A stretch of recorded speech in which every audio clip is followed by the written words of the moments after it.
नमस्कार दोस्तों, pen stock के सीरीज में आप सभी का हार्दिक अभिनंदन करता हूं। दोस्तों आज हम लोग इस कंपनी को देखने वाले हैं और इस कंपनी में कहीं ना कहीं ना तो ये लिस्ट जीएसएम में है, ना ही ये एएसएम में लिस्ट में है, लेकिन आईआरपी स्टेज 1 में है। जी दोस्तों, आईआरपी स्टेज आप सबको पता होगा, मैंने ऑलरेडी इसके बारे में बताया था कि आईआरपी स्टेज में अगर कोई स्टॉक रहता है तो उसमें क्या हो सकता है। दोस्तों वहां पर होता क्या है कि उनकी जो है लाइसेंस है, वो लाइसेंस को कहीं ना कहीं छीन लिया जाता है, क्योंकि अगर वो पैसे नहीं पे करते हैं तो इसकी वजह से लाइसेंस।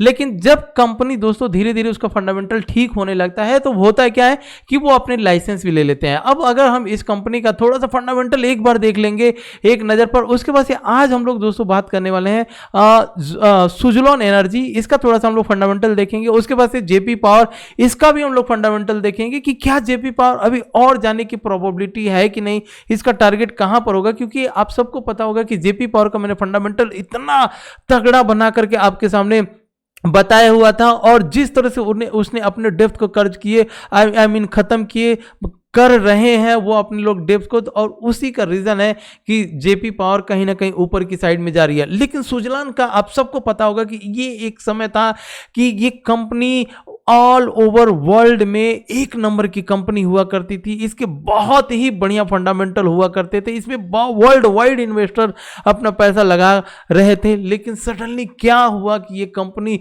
हीरो से जीरो बन गई, इसके बारे में थोड़ा सा हम लोग डिटेल में चर्चा करेंगे। और अगर आपके पास सुजलॉन अभी तक है या अभी भी आप सोच रहे हैं कि सुजलॉन को बाई करने के लिए, तो क्या हमें बाई करना चाहिए कि नहीं करना चाहिए, किस लेवल पे बाई करना चाहिए, इसके बारे में हम लोग देखेंगे। लेकिन सबसे पहले जो मैं आपको स्टॉक यहां पर दिखा रहा हूं, मेरकाटोर, तो दोस्तों ये कंपनी आप सबको पता होगा कि जो समुद्र होता है, समुद्र में भी कार्गो किया जाता है, बहुत सारे ऐसे चीज़ें होते हैं जिसका आयात निर्यात किया जाता है, तो उसके लिए भी हमें बहुत सारे ऐसे कार्गो की ज़रूरत पड़ती है, तो उस मेन काम इसका वही है। और ये कंपनी भी कहीं ना कहीं आप देखे होंगे कि कई दिनों से ये सब मतलब ये भी कहीं ना कहीं अपने बैंकरप्सी की तरफ आ गई थी। लेकिन अब धीरे धीरे इसका प्राइस थोड़ा सा उछाल हो रहा है, प्राइस में मोमेंटम हो रहा है, तो क्या ये अपने ऑल टाइम हाई को अचीव कर पाएगा कि नहीं कर पाएगा, थोड़ा सा इसके ऊपर देखेंगे दोस्तों। तो इन्हीं सब को लेकर के एक छोटा सा वीडियो हम लोग देखेंगे, जिसमें हमें सबसे मेन चीज जो है वो फंडामेंटल लर्न करने के लिए मिल जाता है, वो सबसे इंपॉर्टेंट है। तो दोस्तों सबसे पहले हम लोग इस कंपनी के एक बार हम लोग फंडामेंटल पर आ जाते हैं और फंडामेंटल पर थोड़ा सा समझने की कोशिश करते हैं कि आखिर ये कंपनी क्या कुछ कर रही है। तो दोस्तों सबसे पहले आप इस कंपनी के बारे में, यहाँ पर अबाउट लिखा हुआ है, ठीक है, Mercator Limited is engage in the sea, मतलब वही सी मतलब समुद्र, and coastal freight water transportation. आपको बताया था कि ये पानी में जो ट्रांसपोर्टेशन यूज किया जाता है उसको ये प्रोवाइड करती है। और उसके बाद से renting and operational leasing of water transportation, मतलब रेंट का भी ये काम करती है, मतलब पानी में अगर आपको कुछ चाहिए रेंट लेने के लिए, इसके बहुत सारे ऐसे चीज़ें हैं, तो ये ट्रांसपोर्ट का काम करती है, ठीक है। मेन बिजनेस इसका पानी के अंदर ही है और कार्गो से रिलेटेड, ट्रांसपोर्ट से रिलेटेड। तो सबसे पहले हम लोगों ने इस कंपनी को समझ लिया कि कंपनी करती क्या है। अब दोस्तों बात करें, इसका मार्केट कैप 99 करोड़ का मार्केट कैप है दोस्तों। डेप्थ की बात करें तो 681 करोड़ डेप्थ है। रिजर्व की बात करें तो रिजर्व है नहीं इस कंपनी में, कहीं ना कहीं ये कंपनी ऑलमोस्ट, मैंने आपको पहले ही बताया था कि बैंकरप्ट है। लेकिन जिस तरह से इसका थोड़ा सा प्राइस में मोमेंटम हो रहा है उसको थोड़ा सा हम लोग देखेंगे दोस्तों। प्लेजिंग है नहीं इस कंपनी में। वहीं दोस्तों अगर हम बात करें, करंट एसेट्स भी बहुत कम है, करंट लाइबिलिटीज भी बहुत ज़्यादा है। तो ओवरऑल अगर हमें प्रोमोटर होल्डिंग का स्टेक बहुत ही कम है। बुक वैल्यू की बात करें तो -46, करंट प्राइस की बात करें तो ₹3.29। तो ओवरऑल अगर हम इसके फंडामेंटल की बात करें तो फंडामेंटल हमें बिल्कुल कुछ भी अच्छा नहीं लग रहा है। लेकिन ऐसे कंपनियों को अगर हमें बाई करना है तो क्या करना चाहिए, उसके लिए थोड़ा सा हम लोग बाद में इसको देखते हैं। लेकिन फिलहाल देख लें कि इसका सेल्स वगैरह चल रहा है कि नहीं चल रहा है। तो दोस्तों अगर हम सेल्स की बात करें तो यहाँ पर देखिए, ये एक सेल्स का जो 1809 करोड़ का सेल्स हुआ करता था, आज की डेट में देखेंगे यहाँ पे मार्च 2020 में 639 करोड़ का हुआ था।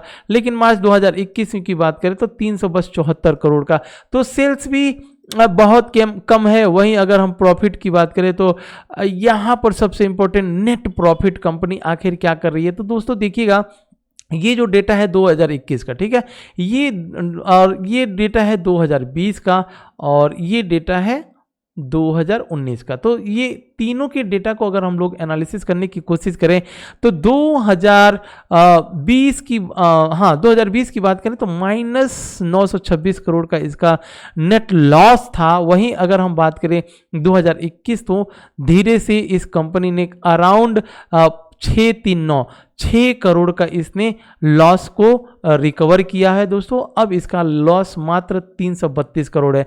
तो कहीं ना कहीं प्रॉफिट जो है, प्रॉफिट इस कंपनी ने इस साल मतलब प्रीवियस 2021 में इस कंपनी ने किया हुआ है।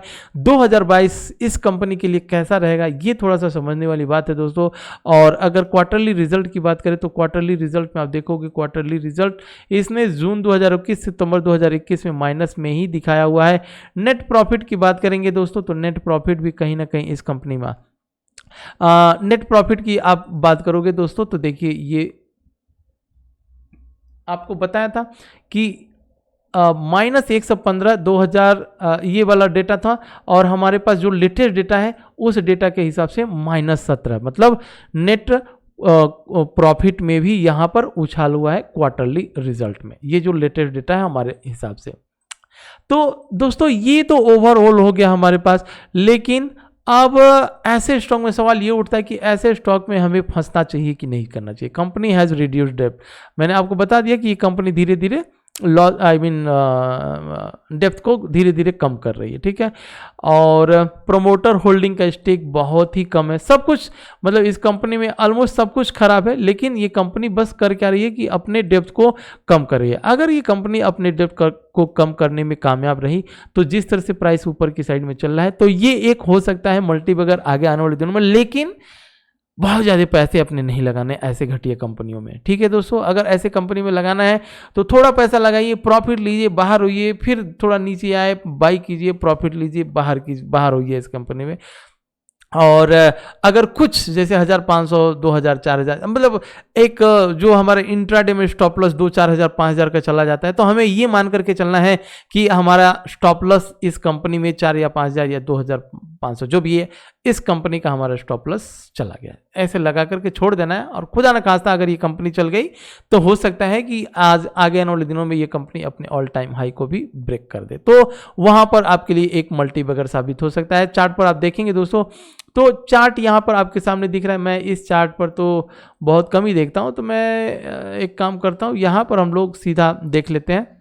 देखिए अब जैसे जैसे ये कंपनी, अगर मैं इसको वनडे के वीकली चार्ट पर लेकर के आऊँ तो वीकली चार्ट पर देखेंगे दोस्तों तो ये कंपनी भी कहीं ना कहीं देख रहे हैं यही वो प्राइस है, इसी के ऊपर चल रहा था दोस्तों। और यहाँ पर एक बार ब्रेकआउट हुआ था, तो ब्रेकआउट होने के बाद से ब्रेकआउट कहाँ पर, ये प्राइस, ये वो प्राइस था, एक मिनट दीजिएगा, यहाँ पर क्लिक किया था, ये ब्रेकआउट का प्राइस था। उसके बाद से एक अच्छा खासा हाई बनाया, फिर उसके बाद से नीचे आए, यहाँ पर सपोर्ट लिया, फिर नीचे अपने इस लेवल पर इस प्राइस सेक्शन पर आकर के सपोर्ट लिया, फिर ये प्राइस ब्रेकआउट हुआ।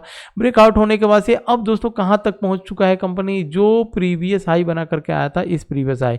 अब इस प्रीवियस हाई को अगर ये सस्टेन करता है, मतलब इसके ऊपर या इसके ऊपर ब्रेक करता है, तो आगे आने वाले दिनों में हमें जो प्राइस सेक्शन दिख रहा है दोस्तों, तो उस प्राइस सेक्शन की अगर हम बात करें यहाँ पर, तो हमें प्राइस सेक्शन कहीं ना कहीं अराउंड 11 रुपये के पास दिख रहा है फ्रेंड्स। तो इसे हम लोग एज 11 रुपये का टारगेट लगाएंगे और थोड़ा सा इंतजार अगर हमें करना है तो कर सकते हैं। एटलीस्ट जो अभी तक का हाई बना करके यहाँ पर आया था ये कंपनी, है ना, यहाँ पर एक मिनट दीजिएगा, हाँ, ये जो हाई बना करके आया था, आप देखे होंगे कि इसी हाई के पास, मतलब प्राइस सेक्शन कभी भी झूठ नहीं बोलता है, तो दोस्तों प्राइस सेक्शन काम करता ही करता है। और इस प्राइस सेक्शन के पास से ये कंपनी कहीं ना कहीं धीरे से थोड़ा सा लो हुआ था। अब दोस्तों अगर आपको एक बहुत ही चर्चित, अब सवाल ये उठता है कि आखिर ऐसे कंपनी में अपने पैसा कौन लगाया हुआ है, तो दोस्तों आपको मैं यहाँ पर एक चीज़ समझाने की कोशिश करता हूँ। देखिए इन्वेस्टर वाले कॉलम पर आइए, सबसे पहले इस कंपनी का नाम यहाँ पर देख लीजिए, आपको नाम दिख रहा होगा, ठीक है, मेरकाटोर लिमिटेड। अब इस कंपनी में पब्लिक की बात करें तो आनंद राठी, आपने नाम सुने होंगे दोस्तों, आनंद राठी अभी फिलहाल उन्होंने अपनी एक कंपनी लॉन्च की हुई है और एक ये बहुत बड़े फाइनेंशियल एडवाइज़र हैं दोस्तों, और इन्होंने अपने आनंद राठी के नाम से एक खुद आईपीओ लॉन्च किया और कंपनी सक्सेसफुल रही, कहीं ना कहीं वो भी कंपनी चली रही है, और उनका पैसा अराउंड 8.5% तक का स्टेक इस कंपनी में लगा हुआ है। तो इस लिहाज से ये थोड़ा बहुत मुझे ऐसा लगा कि क्यों ना अगर आनंद राठी जैसे दिग्गज फाइनेंशियल एडवाइजर जो यहाँ पर अपना पैसा लगा करके रखा हुआ है, तो हमें 1500 1500 या एक बार आप भी, मैं किसी को बाई या सेल करने के लिए सलाह नहीं देता हूं, तो प्लीज़ इसके ऊपर आप एक बार फोकस जरूर कीजिएगा, क्योंकि आनंद राठी आपको पता होगा। ठीक है दोस्तों, और अब हम बात करने वाले हैं सुजलोन। जी हाँ दोस्तों, सुजलोन की बात करें तो स्टार्टिंग में ये कंपनी विंड से रिलेटेड पावर जनरेट करता था दोस्तों, विंड वाला जो पावर बनता है, और इस कंपनी ने बहुत ही ज़बरदस्त अपना बिजनेस मॉडल लेकर के आया था वर्ल्ड। जब मेरे ख्याल से 2014, मतलब देख लीजिएगा एक बार कब ये कंपनी बनी हुई थी, तो उस टाइम पे पूरा वर्ल्ड की निगाहें सुजलोन के ऊपर थी, लोगों ने अपना पैसा लगाया, और इस कंपनी ने जो गलती की, कंपनी ने जो गलती की थी, मैं उस गलती को बताऊंगा। 2 बार इस कंपनी ने गलती की हुई थी। देखिए, जितना पैसा इस कंपनी के पास से आया, इस कंपनी ने क्या किया, दूसरी छोटी मोटी जो भी विंड पावर से जनरेटेड वाली कंपनियां हुआ करती थी, सबको एक्वायर करती चली गई, सबको एक्वायर करती चली गई। सबसे पहले अगर आप कोई दुकान खोलते हैं तो उस दुकान को एक बार देखिए ना कि ये दुकान मतलब एक बार चल रही है कि नहीं चल रही है। अगर चल रही है तो आपका एक बार मनोबल बढ़ता है और फिर दूसरी दुकान खोलेंगे। तो इस कंपनी ने क्या किया कि सब इन्वेस्टर का पैसा लिया। इन्वेस्टर का पैसा लेने का मतलब क्या, कर्जा ही हुआ ना। तो बहुत से इन्वेस्टर लोगों ने अपना पैसा लगाया और जितना पैसा इसको आते गए, ये छोटे मोटे कंपनियों को एक्वायर करती चली गई। ठीक है, एक्वायर करते करते एक समय ऐसा आया कि इसका जो रन करने के लिए, मान लीजिए आपके पास एक दुकान है और 10 दुकान ले लेंगे, तो 10 दुकान को रन करने के लिए आपको वो ट्रांसपेरेंट चाहिए, उसमें काम करने के लिए लेबर्स चाहिए, उस लेबर को देने के लिए सैलरीज चाहिए, बहुत कुछ ऐसी चीज़ें होती है, और दुकान में माल डालने के लिए पैसे चाहिए, बहुत सारी चीज़ें। आप बस एक सोचिए ना कि अगर एक दुकान से 10 दुकान आप सडनली खोलते चले जा रहे हैं बिना सोचे समझे, तो जिस दिन अगर कुछ भी प्रॉब्लम हुआ, आपके पास पैसे नहीं है, या 10 दुकान में अगर कोई 2-3 दुकान नहीं चलती है, तो उसका बर्डन किसके ऊपर आएगा? उसका बर्डन धीरे धीरे जो मेन दुकान जो आपकी चल रही है वहां पर आएगा। तो सुजलान का वही हुआ, उसने एक्वायर किया, एक्वायर करते करते करते इसकी हालत हो गई खराब, यहाँ तक कि लेबर को देने के लिए पैसे नहीं थे इस कंपनी के पास। जो इसने लगाए हुए थे इक्विपमेंट्स, हैवी इक्विपमेंट्स इस कंपनी ने लगाए, तो उसको रन करने के लिए, उसको मेंटेनेंस करने के लिए पैसे यहाँ तक के कम हो गए। उसके बाद से धीरे धीरे कंपनियां बैंकरप्टेड के कगार पर पहुंची दोस्तों। अब हुआ क्या दोस्तों, आपको पता होगा कि सन फार्मा के जो सीईओ हैं, उन्होंने भी इस कंपनी को बचाने के लिए अपने बहुत पैसे लगाए। उन्होंने भी सुजलोन में अपनी हिस्सेदारी खरीदी। हिस्सेदारी खरीदने के बाद से तो फिर वहां से कंपनी धीरे धीरे रन करते करते हुआ क्या दोस्तों, जब इस कंपनी के पास जब फिर से पैसे आए, तो फिर उसने वही गलती की, फिर छोटे मोटे बड़े बड़े, यहां तक कि वो विदेशों में जाकर के विंड बनाने वाले कंपनियों को एक्वायर करना चालू कर दिया। अब बताइए दोस्तों, एक बार गलती तो हुई, लेकिन इसने दूसरी बार वही गलती की, विदेशों में जाकर के एक बहुत बड़ी विंड पावर वाले, मुझे नाम तो याद नहीं है, लेकिन एक बार आप पढ़िएगा, गूगल पे मैंने देखा था, वहां पर वहीं से मैं बता रहा हूं आपको। तो उस कंपनी को भी एक्वायर किया, और जो उसका एक्चुअल रेट होना चाहिए था, अराउंड जो एक्चुअल रेट होना था, उससे बढ़ चढ़ करके इसने बोली लगा करके उस कंपनी को अपने में लिया। अब बताइए दोस्तों, फिर वहां से भी इसकी हालत खराब हुई, उसके बाद से फिर इसका ड्रैग डाउन नीचे हुआ, और उसके बाद से दोस्तों अब आया 2021, चला गया 2020। तो 2021 में अब इसको जो है दोस्तों, बहुत सारी कंपनियां, इसके इन्वेस्टर बहुत सारे जो है इसमें इन्वेस्ट कर रहे हैं, अपने पैसे लगा रहे हैं। धीरे धीरे अब ये अपने कर्जे को कम कर रही है। अगर आप मेरा प्रीवियस वाली वीडियो देखे होंगे तो मैंने इसको बताया था कि कहीं ना कहीं ये अपना जो है कर्जा कम कर रहा है, और इसी का देन है कि सुजलोन आप देखोगे चार्ट के ऊपर भागे चला जा रहा है। तो क्या ये अब जो प्रीवियस 2 बार गलती की थी, इसमें गलती करता है कि नहीं करता है, दुनिया की निगाहें इसके ऊपर है। अगर ये कामयाब हो गया दोस्तों, तो फिर से आगे आने वाले दिनों में एक बार मैं सुजलोन का यहां पर लगा लेता हूं फ्रेंड्स, उसके बाद से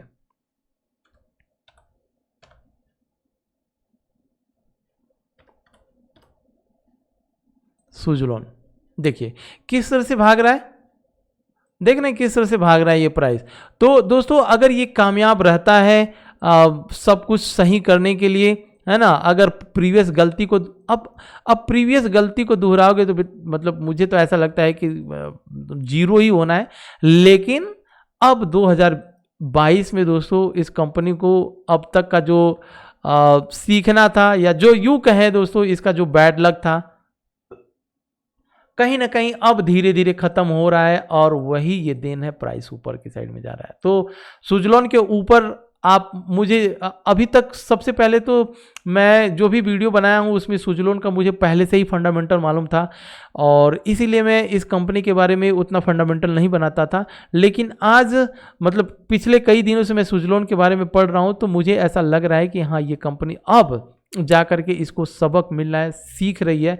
तो यहाँ पर हमें ऐसा लगता है कि थोड़ा बहुत, बहुत ज़्यादा तो नहीं लेकिन थोड़ा बहुत हमें अब एक चीज़ याद रखिएगा कि ये जो एक प्राइस सेक्शन दिख रहा है, अब इसी प्राइस सेक्शन पर आया है। यहाँ से अगर प्राइस थोड़ा बहुत भी नीचे जाता है सपोज, तो एक अगर हमें देखिएगा दोस्तों यहाँ पर यही वो प्राइस सेक्शन, ठीक है, अगर इस प्राइस सेक्शन से थोड़ा बहुत भी नीचे आ जाता है, या अगर हम यहाँ पर प्लान कर रहे हैं इसमें 100 शेयर बाई करने के लिए सपोज, तो एक ही बार में बाई नहीं करना है दोस्तों। मान लीजिए हमें अगर इसमें 100 शेयर बाई करना है तो एक बार में गलती से भी मत बाई करिए, 25 शेयर, और ये चांस भी दे रही है, ठीक है, अपर सर्किट में जा रही है, लेकिन अपर सर्किट में जाने से पहले ये चांस दे रही है। तो एक ही बार में अपने सारे पैसे नहीं, 25 रुपये लगाइए, खुदा न खास्ता अगर नीचे आता है तो फिर हम सोचेंगे 50 शेयर और लगाएंगे, और उसके बाद से 50 रुपये और लगाएंगे, और उसके बाद से 25 रुपया फिर भी रखेंगे अपने पास, तब तक नहीं लगाएंगे जब तक ये अगर इस प्राइस सेक्शन से नीचे आकर के ऊपर न जाने लगे, तब तक नहीं लगाएंगे। तो जब ये ऊपर जाने लगेगा तो फिर उस 25 को भी लगा देंगे। तो इस तरह से 25 + 50, और जब ये ऊपर जाएगा तब फिर 25 रुपये और डालेंगे, नहीं तो नीचे रहेगा तो हमें कुछ नहीं करना है, ठीक है। तो इस तरह से अगर हमें इसमें 100 शेयर बाई करना है तो इस तरह से बाई करना है सुजलॉन। और जो लोग ऑलरेडी बाई करके रखे हुए हैं दोस्तों नीचे के लेवल से, उनसे ये है कि आप इस कंपनी को जो भी पैसे डाले हो, अगर आप चाहते हो कि इसमें से कुछ प्रॉफिट बुक करना, या आप चाहते हो कि जो भी प्रॉफिट हुआ है उस प्रॉफिट को ही छोड़ दीजिए, बाकी आपका मूलधन है निकाल करके इस कंपनी को छोड़ दीजिए। आगे आने वाले दिनों में हो सकता है आपको एक बहुत बढ़िया प्रॉफिट दे दे। तो दोस्तों ये तो हो गया सुजलॉन का फंडामेंटल से लेकर के। अच्छा, इसके हाँ, अगर मैं यहाँ पर आऊँ ना, तो इस कंपनी ने कुछ अपग्रेड भी किए हुए हैं। अब जो इसके पिछला जो सिस्टम इस तरह से हुआ करता था, है ना, आज की डेट में इसने 3 टाइप के और इस तरह के विंड बनाए जो नई टेक्नोलॉजी के ऊपर काम कर रही है, और प्रीवियस वाले को ये धीरे धीरे जो है अपग्रेड करता चला जाएगा। और जो भी दोस्तों जिस तरह से ये कंपनी कहीं ना कहीं प्राइस में उछाल आ रहा है, तो मुझे एक ऐसा लगता है कि आगे आने वाले दिनों में ये कंपनी कुछ न कुछ जरूर करेगी। तो इसके ऊपर फोकस करिएगा, और एज ए फंडामेंटल खराब कंपनियों में बहुत ज़्यादा पैसे लगाने की भी जरूरत नहीं है। अब हम अपने जयप्रकाश पावर की बात करें, देखिएगा जयप्रकाश पावर वेंचर की, तो आज 1.5% तक का ऊपर की साइड में मोमेंटम हुआ है। और जिस तरह से मैं फंडामेंटल में आप सभी को स्टार्टिंग से ही बताते चले आ रहा हूँ, इसका फंडामेंटल मार्केट कैप 6,867 करोड़ की कंपनी, डेप्थ की बात करें तो 1,571, अगर रिजर्व की बात करें तो रिजर्व 3,432 करोड़ का रिजर्व। तो कहीं ना कहीं इस कंपनी में जो डेप्थ है, तो डेप्थ अगर मान लीजिए कोई आपको कर्जा दिया हुआ है, अगर वो पैसे मांगते हैं, तो अगर आपके पास है पैसे तो बोलोगे ये ले भाई, बाकी मुझे टाइम दे दे, मैं आपको दे दूंगा बाकी आने वाले। तो इस कंपनी के पास वही अगर हम लोग यहाँ पर लगाएं तो इस कंपनी में है अभी पैसे इसको रिटर्न देने के लिए। वहीं प्लेजिंग की बात करें तो 87% तक का प्लेज है इस कंपनी में, प्रमोटर होल्डिंग का परसेंट 26% है। बुक वैल्यू की बात करें तो 15 और करंट प्राइस 10। तो जो सबसे पहला इसमें टारगेट अगर हम लोग यहाँ पर बुक वैल्यू के ही हिसाब से अगर निकाल करके चलते हैं दोस्तों, तो इसका पहला टारगेट ही 15 रुपया होगा। अब सवाल ये उठता है कि हम जब ये कंपनी इतना ऊपर की साइड में जा चुकी है, तो क्या हमें यहाँ पर बाई करना चाहिए कि नहीं करना चाहिए, उसको थोड़ा सा हम लोग एक बार देखेंगे। तो दोस्तों अगर हमें यहाँ पर नेट प्रॉफिट में आ जाए, तो नेट प्रॉफिट में आप सभी को इसके पहले भी बताया था और आज भी यहाँ पर बताने की कोशिश कर रहा हूँ फ्रेंड्स। आप देखिएगा कि जो कंपनी -2000 यहाँ पर दिख रहा है आपको, माइनस 2162 करोड़ का कर्जा हुआ करता था। आज क्या हुआ कि इस कंपनी पॉजिटिव में आ गई, और उसी का देन है कि ये कंपनी ऊपर की साइड में जा रही है। तो ये कंपनी कहीं ना कहीं अब पॉजिटिव मोड में है दोस्तों, तो इस कंपनी को भी हम लोग देख सकते हैं। ठीक है, बाई करने के लिए अगर मैं चार्ट के ऊपर आ जाऊँ तो जेपी पावर, JPPOWER। फ्रेंड्स, अभी तक चैनल को सब्सक्राइब नहीं किए तो एक बार सब्सक्राइब कीजिएगा, और चलते चलते एक बार लाइक भी कर दीजिएगा। देखिए, ठीक है फ्रेंड्स, यही वो चार्ट है। और मैं अगर इसको वीकली चार्ट के ऊपर लेकर के आऊँ तो वीकली चार्ट में हम लोगों ने मैं इसके पहले भी मतलब इस कंपनी को पहले से ही कवर करते चले आ रहा हूँ। जब इसका प्राइस 6-7 रुपये था, 7 रुपये था, वहाँ से हम लोग कवर कर रहे हैं इस कंपनी को। और मैं यहाँ पर एक बार बोला भी था कि ये एक प्राइस एक्शन है, और इस प्राइस एक्शन पर आने के बाद से कुछ ना कुछ जो है प्रॉब्लम होगा ही होगा, और वही हुआ दोस्तों। अगर मैं आपको वनडे के चार्ट पर लेकर के आऊं तो वनडे के चार्ट पे देखिए उसी प्राइस सेक्शन पे आकर के किस से सस्टेन किया हुआ है। अब होगा क्या कि अब अगर इसके ऊपर सपोज ये जो 2 कैंडल आपको दिख रहा है ना, ये वाली 2 कैंडल, अब इसके ऊपर अगर ये निकलता है तो फिर टारगेट जो हमारा 15 का रहेगा इस कंपनी में। और बाइंग की, अब बाइंग कभी भी अगर आपके पास 100 रुपये हैं तो एक ही बार में डाल करके धीरे से बैठ मत जाओ। कहीं अगर लोअर सर्किट मारा तो आपके पास पैसे रहने चाहिए, ठीक है। तो एक बार में 25 या 50 आधा बाई कीजिए, आधा रखिए, अगर नीचे आए तो एवरेज थोड़ा बहुत कर सकते हैं। तो दोस्तों ये रहा 3 कंपनी, और तीनों कंपनियों का हम लोगों ने देख लिया। तो इसी के साथ मैं लेता हूं विदा। अगर आपको वीडियो अच्छी लगी प्लीज़ लाइक और सब्सक्राइब जरूर कीजिएगा, और टेलीग्राम पर दोस्तों आना मत भूलिएगा, क्योंकि टेलीग्राम ही यहाँ पर मैं ऐसे ऐसे कॉल्स देता हूँ फ्रेंड्स, आप दंग रह जाओगे कि वाह है कोई की जो कॉल देता है। तो दोस्तों आज के डेट में हम लोगों ने बहुत बढ़िया प्रॉफिट अर्न किया हुआ है, तो प्लीज़ टेलीग्राम चैनल को ज्वाइन जरूर कीजिएगा। जय हिंद फ्रेंड्स, मिलते हैं नेक्स्ट वीडियो में नेक्स्ट मल्टीबैगर पेनी स्टॉक्स के साथ।